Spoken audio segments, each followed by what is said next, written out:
Amerika 20 tahun ke depan. Pria tampan ini mau meninggal. Tidak takut sedikit pun. Dokter bantu dia pasang sabuk pengaman. Menyalakan mesin. Mendorong ranjang ke depannya. Lampu pun menyala. Dan kepala Nathan diunggah. Ia di-scan sampai ke dunia maya. Tinggal di hotel mewah. Nathan melihat sekitarnya aneh. Dengar suara pelayanan Nora mengobrol. Tapi ia bosan. Dan mengontrol pakai mesin membiarkan. Nathan tidur. Nora menekan tombol. Menutup tubuh Nathan dengan selimut.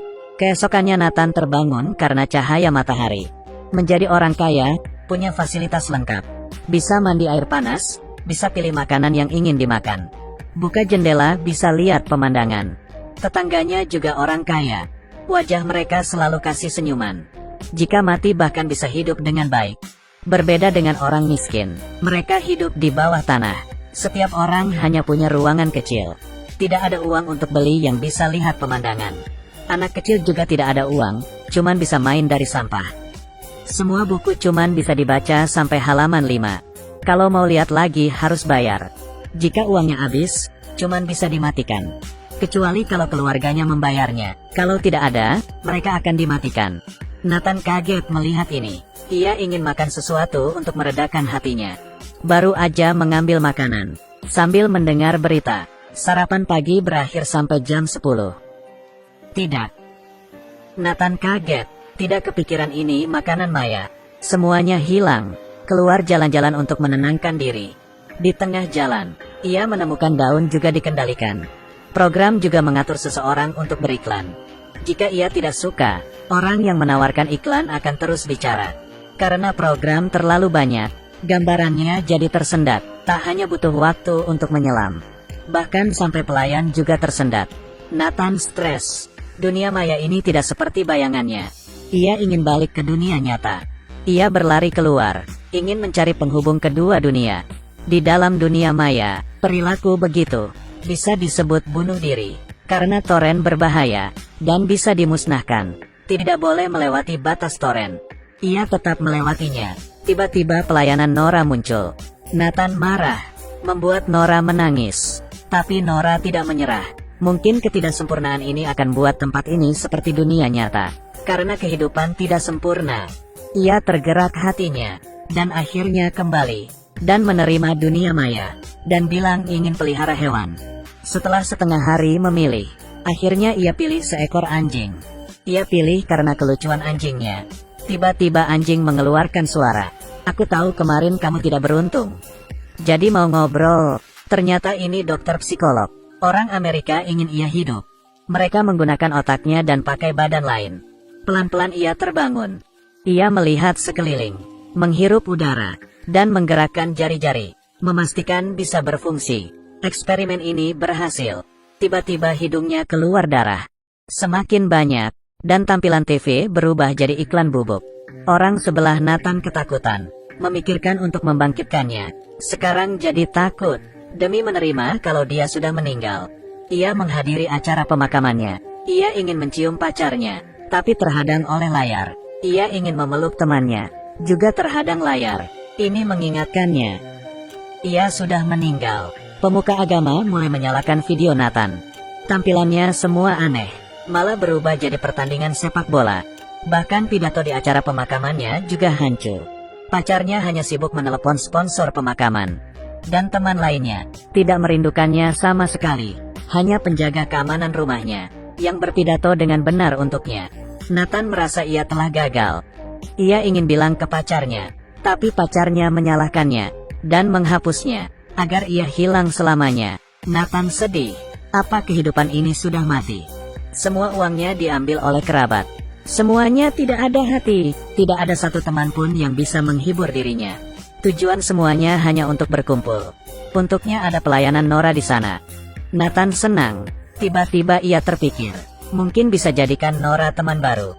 Saat balik ke dunia maya, Nathan mencari Nora. Saat yang lain memberikan bintang jelek untuknya. Ia memberikan bintang 5, membantunya menaikkan peringkat. Mereka pergi ke perpustakaan. Jelajahi arti maya dan nyata. Nathan juga membantu Nora mengurus tamu di saat ia sedang sibuk. Membuat senang keponakan Nora. Keduanya jadi semakin dekat. Malam itu Nora lembur. lihat Nathan sedang gambar. Dia penasaran dan menghampirinya, mau mengobrol dengannya. Tiba-tiba Nathan ingin melihat kantor Nora. Nora membuka HP-nya, memperlihatkan Nathan kantornya, ngobrol dengan asik, dan menatap langit. Mereka terbaring di atas rumput. Keesokan harinya, Nora ketahuan oleh bosnya. Bosnya marah, merasa Nora dan pelanggannya terlalu akrab. Nora dipecat. Nathan oleh ibunya juga dikeluarkan dari dunia maya. Pira ini mematikan tombol. Nathan muncul di bola lampu. Ia dilihatkan ke seluruh dunia. Sebuah kota neon, sampai ke padang rumput Afrika. Nathan melihat. Ia dikontrol oleh pria itu. Nathan dan pria itu ngobrol. Harus tinggal di mana? Tiba-tiba pacarnya Ingrid masuk dan ingin membawanya pergi. Ibu Nathan tidak setuju. Dia adalah milikku. Dia bukan milikmu. Dia anakku. Keduanya berargumen. Pelayanan Nora bergegas muncul. Bicara yang masuk akal. Buat ibunya setuju untuk kasih ke pacarnya. Baru aja Ingrid keluar, langsung direbut oleh gangster. Mereka langsung mengejar dan melempar hard drive ke kolam. Ingrid kaget dan sedih. Langsung masuk ke dalam kolam. Mencarinya. Tapi dia tidak tahu. Hard drive Nathan sudah diganti Nora. Ia dari awal tahu. Ada orang ingin menghancurkan Nathan. Nathan dikembalikan ke dunia maya. Nora memulihkan diri sendiri. Dan muncul di hadapan Nathan. Keduanya memutuskan mencari tahu siapa yang membunuhnya. Dunia maya ada perubahan besar. Nathan bisa diperbaharui. Mengembalikan ingatannya. Sebelum diperbaharui, Nora mencari kesempatan. Mengambil kunci administrasi. Lalu diam-diam memberi Nathan pen. Ia memindahi seluruh data. Saat perbaharuan, semua pelayanan mematikan tamunya jadi tidur. Dan pulang kerja. Tapi Nora diam-diam kembali ke kantor. Membangunkan Nathan. Membawanya lihat pembaharuan Aurora. Hampir aja ketahuan. Untungnya Nathan bawa pen untuk memodifikasi program. Mereka menjadi transparan. Baru aja lolos. Melihat pembaharuan Aurora semakin dekat. Nora kembali ke kehidupan nyata. Lihat Nathan di layar yang akan diperbaharui. Nora tiba-tiba ragu, karena ia belum kasih tahu. Setelah pembaharuan, Nathan tidak akan mengingatnya lagi. Demi mengembalikan ingatan Nathan, ia menekan konfirmasi. Keesokan harinya, ia dihidupkan lagi. Ia sama sekali tidak mengingat Nora. Nora sedih, menangis dan izin pulang. Sampai di rumah, ia mendapat telepon Nathan. Nora baru sadar. Nathan pindah ke zona 2G di mana orang miskin tinggal. Ia menjelaskan ke Nora, ingat kalau tinggal di tempat orang kaya akan terus dipantau. Pura-pura tidak mengingatnya. Setelah Nora mendengarkan penjelasannya, di dalam rumahnya, ada gangster masuk. Ia menatap Nora. Dari ranjang ambil pisau.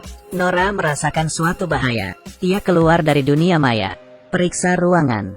Dari cermin, melihat tubuh gangster. Melompat dari jendela. Turun ke bawah dan lari. Gangster mengejarnya. Khawatir dengan Nora, Nathan menggunakan pen. Memantau jalanan New York. Menelepon Nora. Menunjukkan arah dan suruh naik ke atas. Nathan memanipulasi program. Gangster terjebak di lift. Nathan membantu Nora dari kejahatan.